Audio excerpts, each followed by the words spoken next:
Say, Al. Yeah, Fred? I was listening to the sound that car was making. Sort of a bumping noise when you drove it in. But I didn't hear it at all after you stopped. Now, what do you suppose could be causing it? Well, I took it out on the road and found out the noise only pops up when she's in low and reverse, Fred. Seems like the trouble could be in the transmission, doesn't it? Well, I guess it does at that. Boy, I'd sure like to know more about the transmission. Say, that's right. Dutch told me you were pestering him for information on his last transmission job. Yeah. Well, I'm going to give this job to him. So why don't you go see if you can pry some more information out of him? Thanks. I'll go over as soon as Dutch gets the transmission out.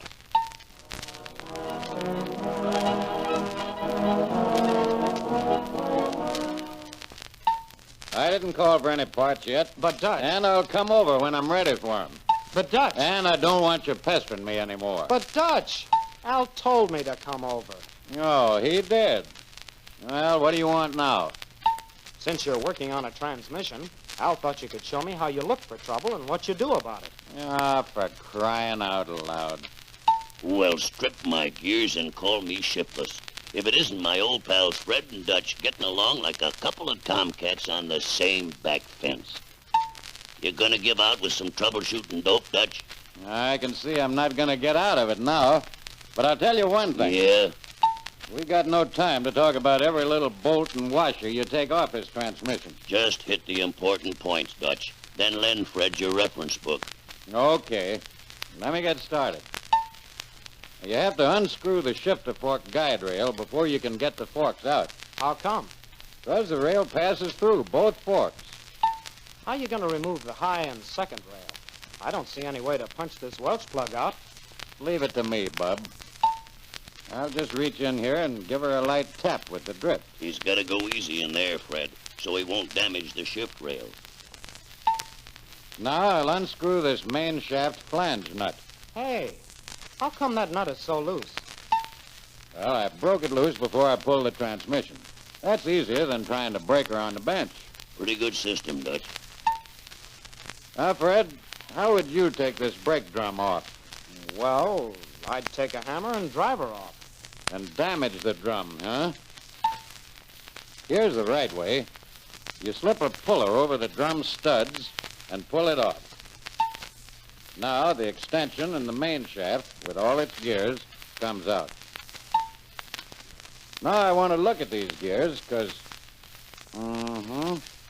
Here's why the owner brought his car in to begin with. You see that broken tooth? Well, that's what caused the bumping sound in low and reverse. Well, Dutch, how could a thing like that happen? Well, maybe he backs out of his driveway and jams her into low before he stops rolling backwards. Yep, probably something like that. I'll get a new gear and we can put her back together Hey, again. not so fast. Thought you and Tech didn't mind using up my time. We got more work to do here, because we got to check everything in the transmission. Why? You found the trouble, didn't you? I knew before I started what was probably causing the bumping sound. You check everything, Fred, because a bearing that's just a little bit noisy or end play that's just under the tolerance is bound to bring the owner back pretty soon, and you can bet he'll be unhappy.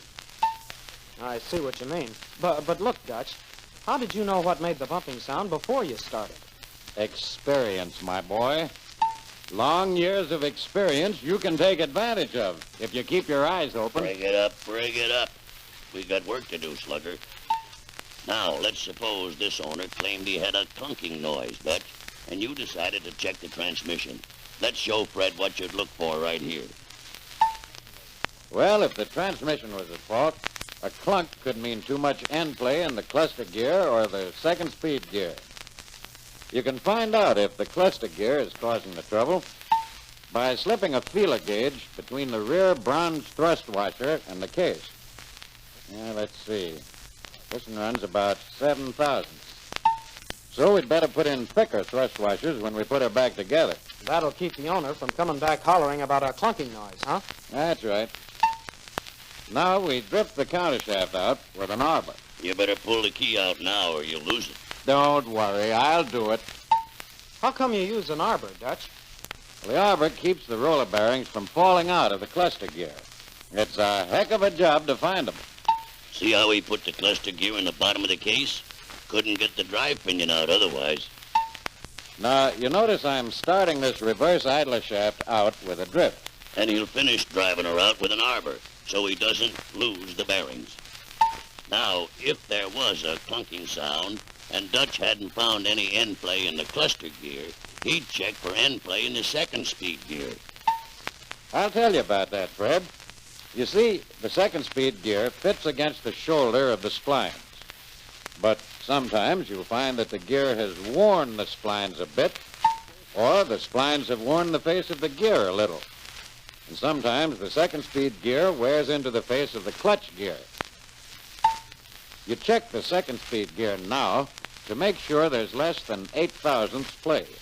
If there's more, we'll have to inspect the parts to see which one is worn and needs replacing. Now, here's another point. Any end play in the clutch gear will add to the end play in the second speed gear. So the clutch gear has got to be tight against the shoulder. Say, Dutch, if an owner came in with a clunking noise and you wanted to check the transmission, would you have to take it apart? Nope. Here's the way I'd do it. I'd just take the gear shift housing off, and then I'd try to move the cluster gear and the second speed gear back and forth to find out if there's too much end play. Now, if you let me get back to this job, I'll clean all the parts and show you how to inspect them. Well, it seems like you're going to an awful lot of trouble to get them clean, Dutch. Well, in the first place, a transmission has got to be clean to run right. That means washing the lubricant and dirt out of this case, too.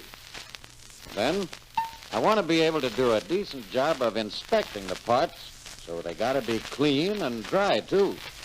And always give the oil holes a good shot of air to be sure they're not plugged up. Well, here, while you're dipping those parts, I'll dry off this bearing.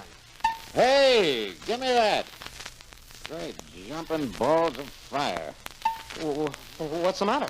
Brother, you don't know much about shop work, do you? You use an air hose to whip that bearing around while it's dry, and you'll score the races and ruin the bearings. You dry a bearing by blowing air through the side, so the balls don't run around. Now, look, you just relax for a while, and I'll finish cleaning. It won't take me long. Now, I'll show you how to check a bearing. You put a couple of drops of oil on it and spin it by hand. If you hear a clicking noise, there's a bad spot in the race or on one of the balls. A bad spot on one of the balls might not contact the race on the first spin, so I always turn it half a dozen times. If it's noisy or loose, you got to put in a new one. How loose can it be and still run quietly? Well, that's hard to say, Fred. I compare it to the amount of play in a new bearing, and if the old bearing is quite a bit looser, I replace it. Hey, while we turn that record over, see if you can figure out which stop ring you'd replace. We'll tell you about it in a minute. Okay, let's get going here. We'll check these stop rings next. Now, here's something to watch for, Fred. Any guy that's careless about shifting into low probably gives her a rough time when he shifts into second and high, too. That's probably what this owner does. And you see how the threads on the inside of the stop ring are worn down? The worn threads won't cut through the oil film on the cone, so we'll have to put in a new ring. If we didn't, the owner'd probably come back saying he was getting a lot of clashing when he shifted into second or high, huh? Sure. Now, another thing to look at is the teeth on the ring.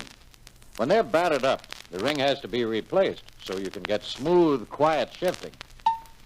An owner who jams her into high or second may chew up the clutch teeth, and that'll make the transmission hard to shift. Don't forget the snap rings. You always replace them. Always? Sure. You can't help but twist them when you take them off. And you always use a new oil seal.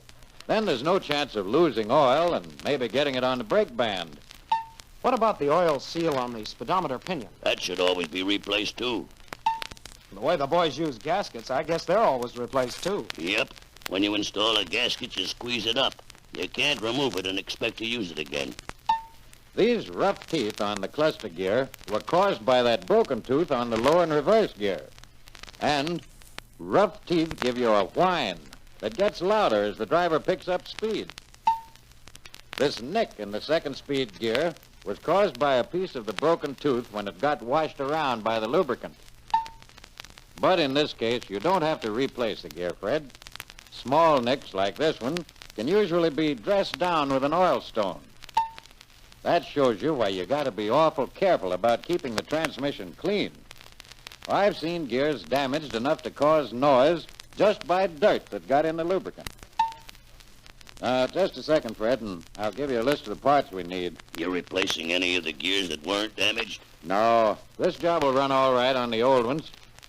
Now, Fred, if you'll get these parts for me.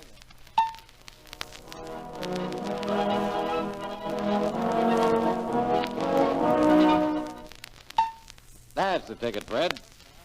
Well, gotta get to work now. See you guys later. We're not going anyplace, Dutchman. We want to watch you put her back together again. Well, I'll be a blankety-blankety. Don't blow a gasket, Dutch, or we'll have to reassemble you.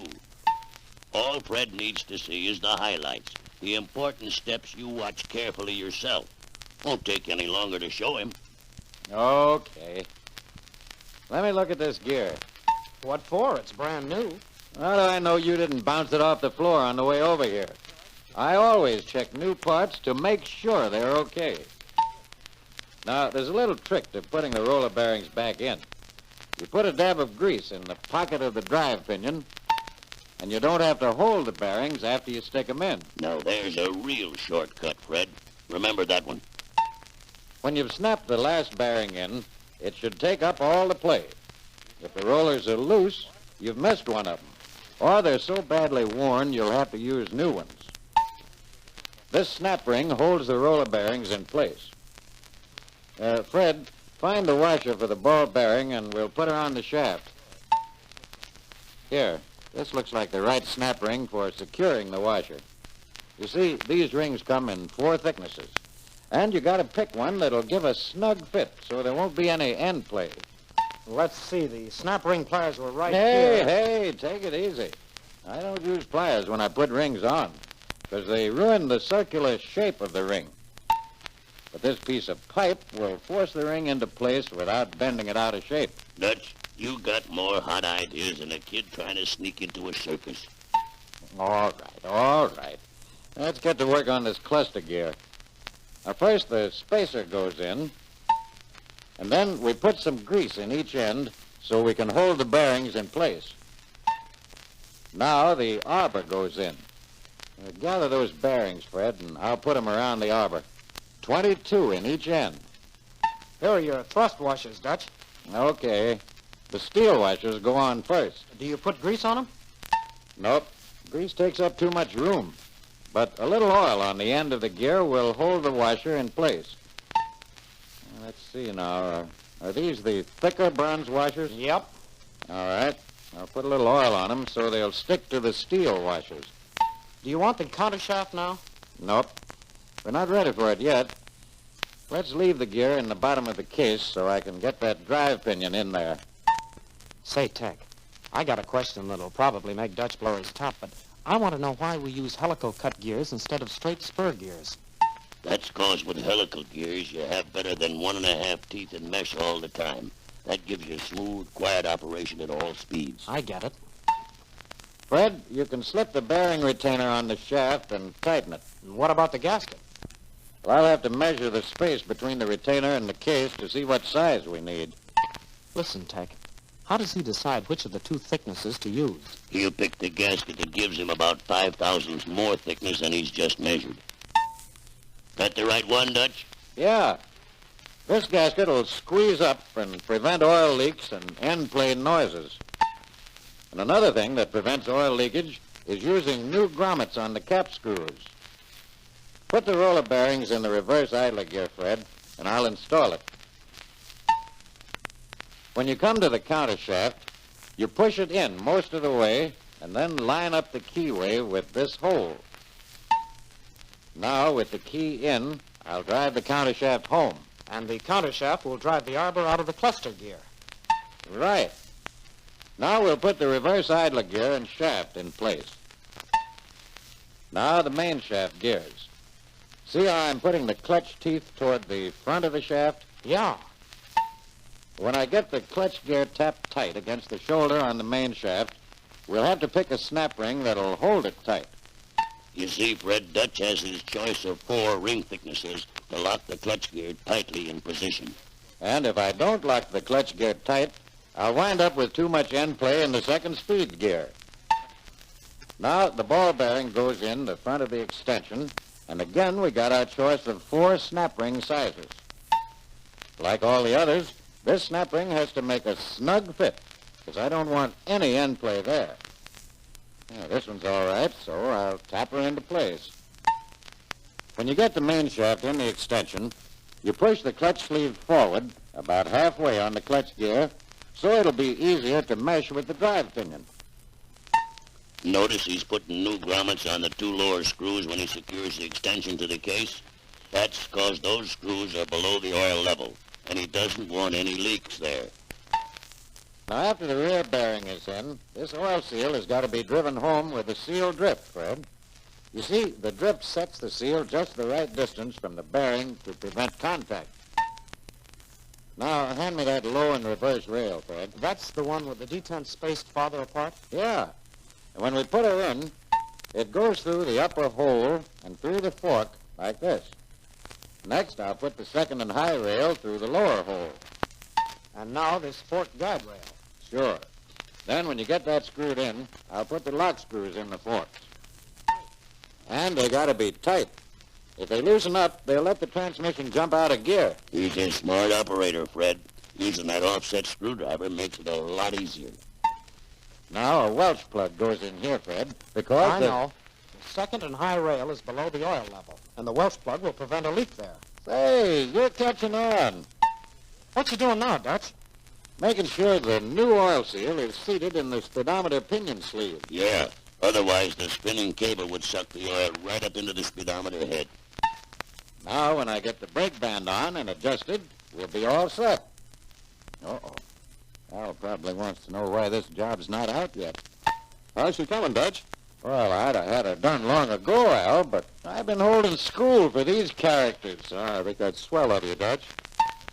You mean you're not sore? Heck no, I can't get sore at a guy who's willing to give a few tips to a fellow who wants to learn. Well, I'll be doggone. Hey, you think you learned anything today, Fred? I'll say. It's been swell of you guys to help me out. Oh, that's okay. But I'll tell you one thing. I'd hate to think that any of the time I've spent with you was wasted. So you take this reference book. It'll put the cap on what I've told you today. That's swell, Dutch. The book will give Fred all the dope on troubleshooting in the transmission. The reference book will help you guys, too.